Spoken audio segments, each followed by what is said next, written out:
picking every MLB division and aw.ard for 2018. The Major League Baseball season is nearly upon us, so it is time to guess who's going to win what in 2018. In the 2016 version of this post, I correctly predicted that the Cubs would beat the Indians in the World Series and got to rub it in everyone's faces when it happened. Last year, I got 5 of 6 division winners and 7 of 10 postseason teams, but paid the price when the postseason came around and I stubbornly stuck with my original World Series pick, Red Sox over Dodgers, instead of reorienting on a clearly superior Houston Astros team. Much of this will certainly be wrong, and I will wear that when the time comes. Unlike previous seasons, these picks are a bit different than some I published elsewhere earlier in the offseason. This winter's weirdly slow free agent market and some late spring training developments changed my mind in a couple of places. These are not the consensus predictions of USA Today Sports, just one man's best guesses. And I fear there aren't many surprises contained herein. But I'm not about to attach my name to bad guesses on account of sensationalism, and MLB's current feast or famine state made a lot of these feel easier than in most seasons. Brian Cashman's masterful work in swiftly rebuilding the Death Star while keeping it functional during repairs will have the Yankees' empire back atop the AL East in 2018. Even if gargantuan baseball mashers Giancarlo Stanton and Aaron Judge both regress a bit after astonishing seasons in 2017, the Yankees are going to score a ton of runs. They've got at least a little bit of uncertainty in the starting rotation, but the organizational depth to patch holes that may arise with aces at the trade deadline.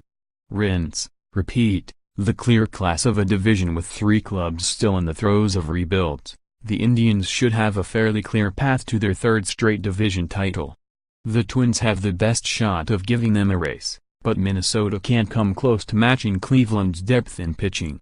The Indians have the top 4 guys in their rotation locked up through at least the 2020 season, and most of the organization's best prospects are nearly ready for the majors. This is very much their window to contend, and they're capitalizing on it, with assists from the Royals, Tigers and White Sox. Houston Astros pitchers Justin Verlander, left, Jared Cole, center, and Dallas Keuchel. App photo, Jeff Robertson, aw.ard Smith, FLVR. On paper, the reigning champions remain the best team in baseball by a fairly wide margin. They returned almost the entirety of a historically good offense, and they'll benefit from a full season of Justin Verlander and the addition of Jared Cole in the rotation. This will sound like a knock on the rest of the division, but it's more of a testament to Houston's incredible depth. Jose Altuve and Carlos Correa could both decide to sit the entire 2018 season out, and I'd probably still pick the Astros to win the AL West.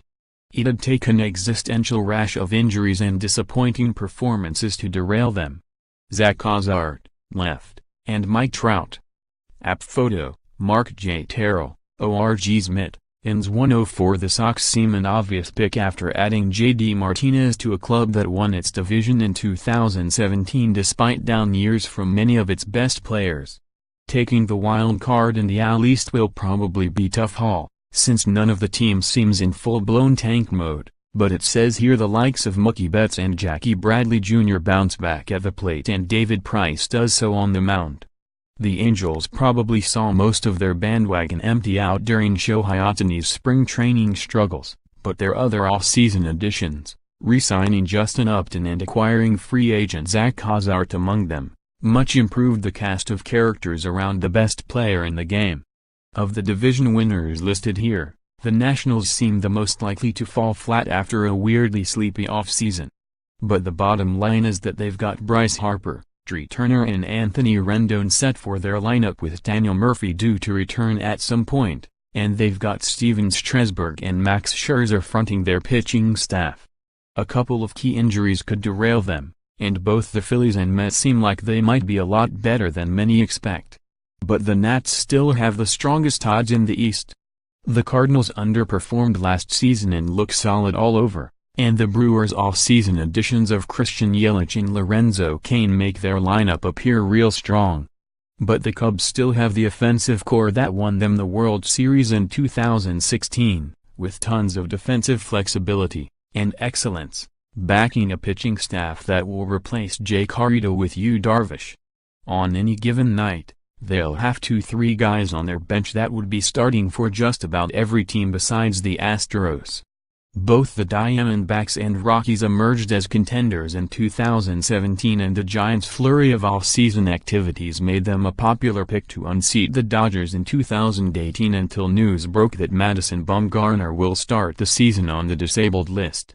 Los Angeles doesn't have the absurd rotation depth it did last year, but Dave Roberts has shown himself well-suited to maximizing the pitchers on his roster, and the platoon-laden offense looks deep and dope even in the absence of injured third baseman